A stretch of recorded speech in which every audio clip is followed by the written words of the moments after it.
ஆத்துமா கர்த்தருக்குள்ளாக மரித்து புதுப்பிக்கப்பட்டிருக்கும் என்று சொன்னால் ஒரு மனிதனுக்கு ஒரு முறை மரணம்.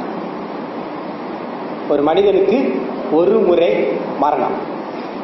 ஆத்துமா கர்த்தருக்குள் புதுப்பிக்கப்படாமல் கர்த்தருக்குள் மரித்து பிழைக்காமல் இருக்கும் என்று சொன்னால் மனிதனுக்கு இருமுறை மரணம்.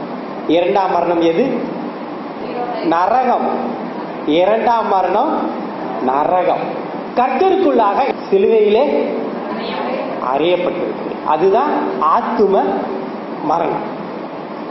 ஆனால் அதை தக்க வைத்துக் கொள்ள வேண்டும். அது ரொம்ப முக்கியம்.